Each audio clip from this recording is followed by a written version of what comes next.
Bienvenue à la toute première édition de Inside Finance and Entrepreneurship, cette rubrique qui vous donne toutes les dernières tendances dans l'entrepreneuriat, le business et les nouvelles découvertes. Et pour cette première édition, nous avons avec nous Atem El Kotaichi, le directeur général de Suita Hotel, avec plus de 20 ans d'expérience et de nationalité marocaine. Il nous reçoit aujourd'hui. Bonjour Atem. Bonjour madame, bienvenue chez nous à Suita Hotel. Merci de répondre à nos questions. Merci, je suis content d'être votre premier invité dans votre édition. Donc je suis ouvert à toute question, donc bienvenue. Alors, pouvez-vous nous parler de votre parcours du Maroc au Cameroun et en tant que directeur de l'hôtel Suita? Mon parcours, c'est un long chemin, donc comme tout le monde, on commence en bas d'échelle. Donc j'ai un background de restauration.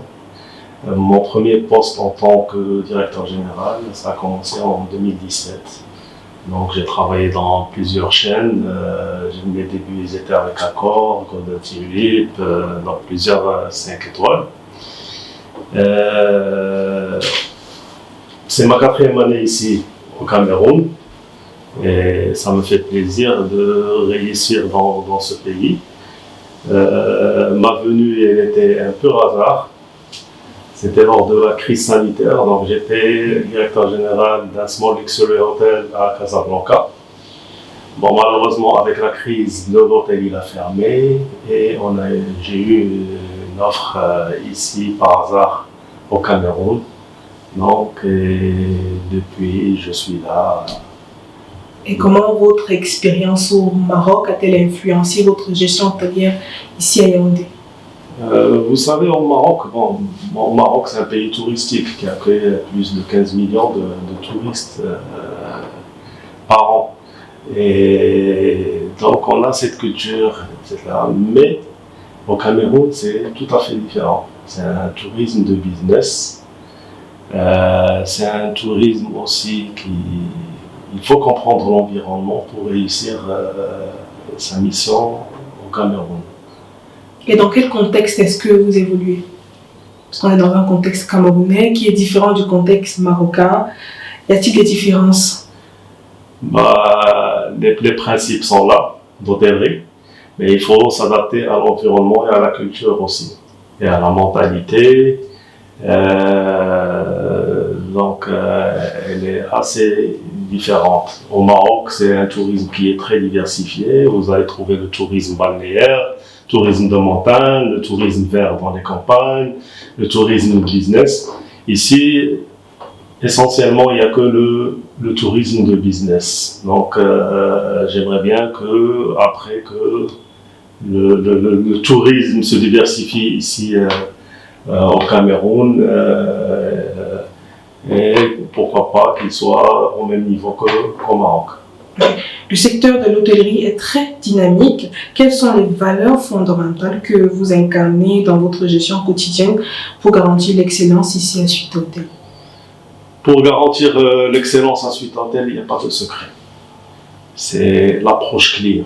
Donc il faudrait toujours être à côté du client, à l'écoute du client, gérer leurs réclamations et chercher la perfection. Donc il faudrait toujours être à proximité de ses hôtes. Donc si on veut réussir et si on veut développer son hôtel. Alors il faut mentionner que vous êtes situé à Bastos, un endroit très chic, très huppé de la ville de Yaoundé. Comment capitalisez-vous sur l'emplacement pour fidéliser ou pourquoi pas avoir plus de clients? Oui, c'est vrai, l'emplacement c'est un avantage. Donc on est à 25 minutes, 30 minutes de l'aéroport. On est dans un quartier qui est chic et huppé de Bastos.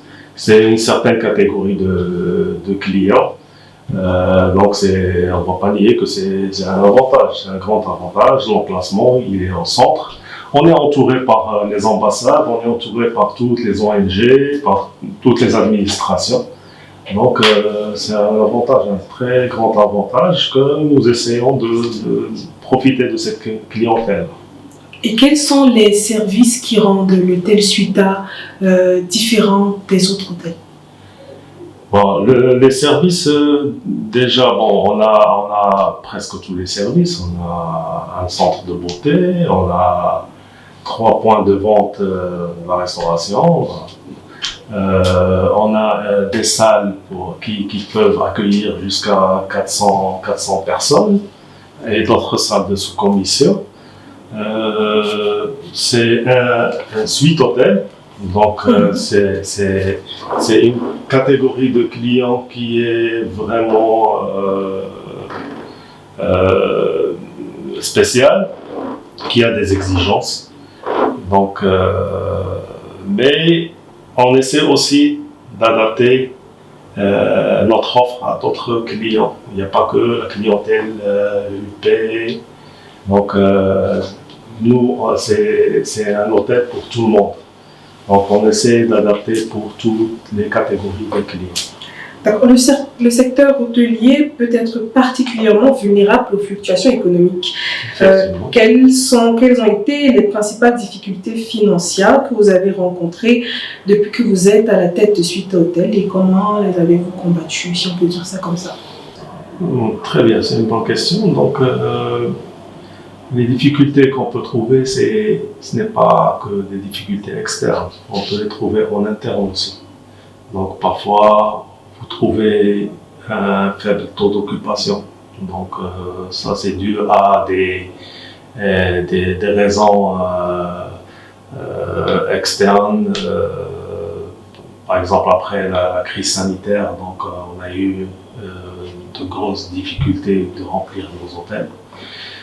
Mais aussi, il y a des difficultés qui sont internes. Par exemple, quand vous trouvez par exemple un coût d'exploitation qui est très élevé, par exemple. Vous trouvez des dettes excessives.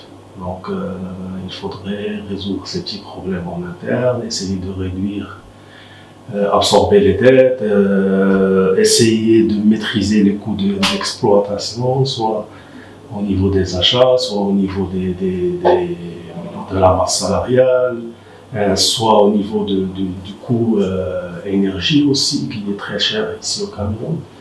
Donc, on fait des efforts. Donc, je crois que Suita Hôtel, il est dans le bon sens de ce côté-là.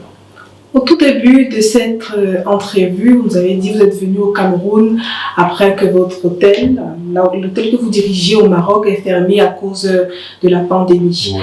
Quelles sont les mesures que vous prenez ici à Suita Hôtel pour ne pas retomber dans les mêmes travers? On va dire touchons le bois. Donc, je crois que la crise sanitaire elle est passée. Mais aussi, il y a d'autres difficultés aussi macroéconomiques, il y a l'inflation, il y a plusieurs raisons. Il y a aussi, je veux vous dire qu'il y a aussi une densité d'hôtels. Donc ça veut dire, juste à Bastance, vous allez trouver une dizaine d'hôtels. Donc entre 3 étoiles, 4 étoiles, etc. Donc, cela aussi impacte, donc c'est une concurrence qui est très, très rude. Donc il faudrait tenir compte de ce point-là et faire des efforts en innovant. Déjà, l'innovation, il faudrait que ça soit vraiment continu. Comme j'ai dit au début, il faut être à l'écoute des besoins des clients. Et maintenir la qualité de service. Et pour maintenir la qualité de service, c'est les ressources humaines. Donc les ressources humaines, c'est des formations continues, c'est des team building, c'est des motivations.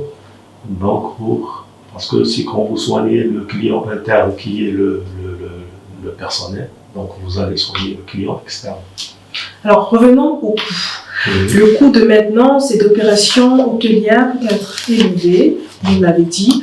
Comment gérez-vous ces coûts pour assurer une gestion financière réussie? Écoutez, c'est vrai, le coût, on ne va pas nier que le coût de l'exploitation. Bon, par exemple, je vais vous dire, parlons même comme il y a une inflation mondiale.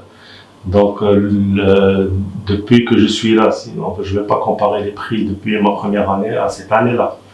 Donc, les prix, ils ont même doublé. Donc, ça impacte sur nos profits. Les cartes, on ne peut pas, quand on regarde les coûts, par exemple, d'un plat, par exemple, on ne peut pas augmenter vraiment un prix, sinon vous n'aurez plus de clients. Donc vraiment, on étudie bien, par exemple dans la restauration, on étudie bien nos cartes, soit au niveau qualité, et soit au niveau prix. Donc, mais je vais vous dire que nos marges, ils sont réduits. Donc ce qu'on fait, on réduit au niveau de l'exploitation. Par exemple, au niveau de l'énergie, on a mis un peu l'énergie solaire pour diminuer un peu le coût aussi les coupures d'électricité qui sont constants. Donc ça, c'est des coûts en plus. Mais je crois qu'on s'en sort. Donc, on reste dans le coût. Alors, les relations avec les banques sont souvent cruciales pour la gestion hôtelière. Vous l'avez dit, les dettes, les prêts. Comment décrirez-vous vos rapports avec les banques et les institutions financières au Cameroun? Les rapports, ils sont très, très tendus. Parce que les banques, déjà, si on parle de taux, c'est des taux qui sont, si on les compare aux pays, par exemple, de l'Afrique du Nord ou bien l'Europe, c'est des taux qui sont vraiment très, très élevés.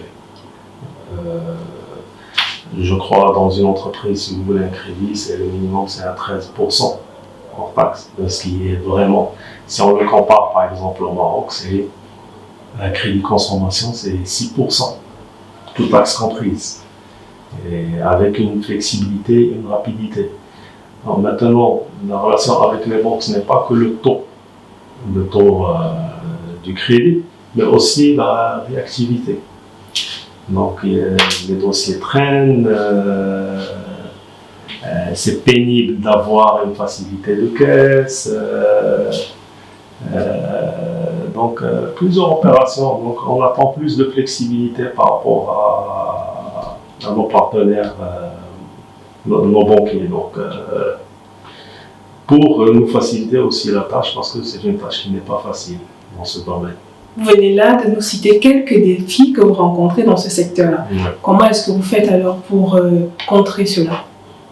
On ne pourrait pas contrer, mais... Non, on ne peut pas contrer. Trouver une solution. Trouver une solution, c'est toujours... c'est un quotidien, il faudrait déjà être correct avec sa banque déjà. Et c'est des négociations et c'est des relations qu'il faudrait gérer au quotidien et pour l'instant, donc notre banque, bon, je ne vais pas citer le nom, mais je ne vais pas nier qu'ils font le maximum pour aussi nous satisfaire. Mais ça reste aussi toujours difficile. Et tout au long de ce processus-là, avec vos banques et peut-être même avec des institutions financières, avez-vous développé des collaborations pour peut-être faciliter les moyens de paiement pour vos clients? Est-ce que vous avez fait des collaborations avec des institutions financières pour vous aider, pour vous accompagner? Je ne sais pas dans quel contexte.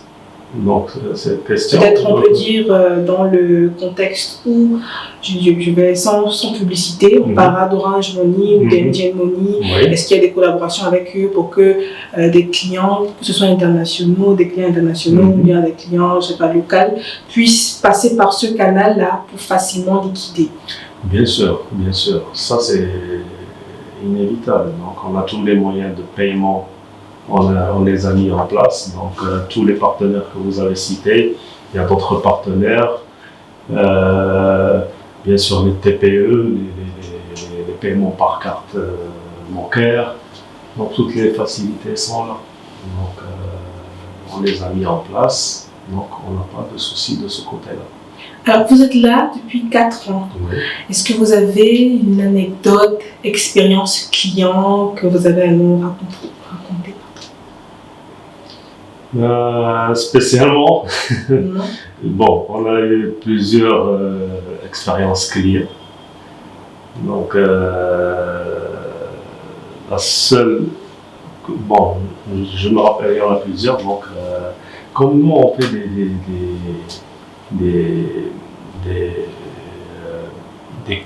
en cuisine, comme on a des suites, on peut cuisiner à la demande du client dans sa suite.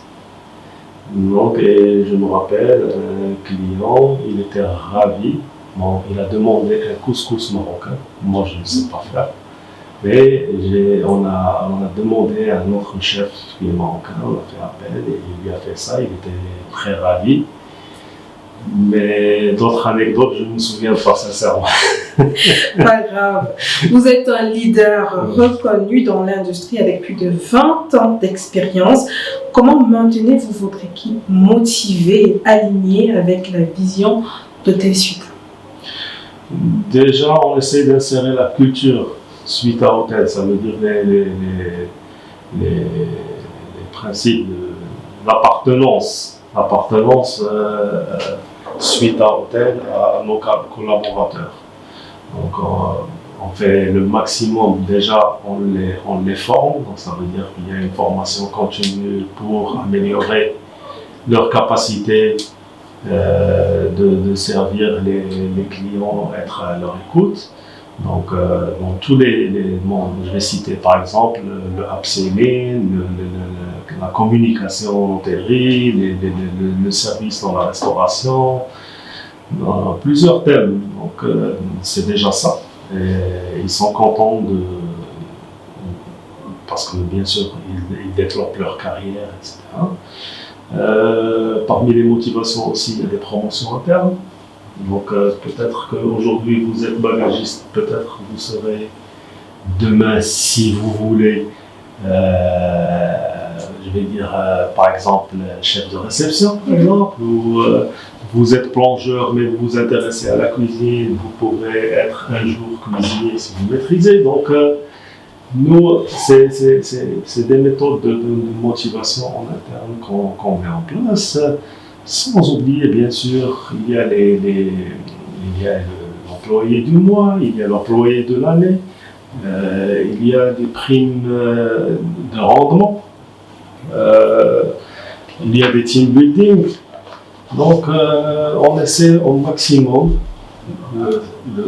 pour motiver parce que j'ai dit au début que prenez soin du client interne parce qu'il va prendre soin du client externe. Le client interne, c'est le collaborateur. À vous entendre, on dirait quelqu'un qui a un style de leadership très bien pointu. Est-ce que vous pouvez le décrire et nous dire comment il a évolué au fil des années?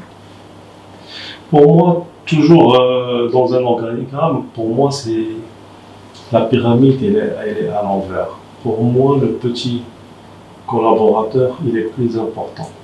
Donc, si on a une base vraiment des ressources humaines, parce que la plupart des promoteurs, ils investissent dans le marbre, dans le matériel, ils oublient l'humain. Parce que c'est l'humain qui va développer ton entreprise, c'est pas quelque chose de décoratif qui va attirer la clientèle, c'est le service. Nous, on vend un service parce que l'hôtel, il y en a plusieurs. Donc, pour se distinguer, il faudrait déjà prendre soin. Moi, mon bureau, il est toujours ouvert à tout le monde. Donc, mes collaborateurs, s'ils ne sont pas épanouis, c'est un environnement qui est un peu, il ne sera pas productif.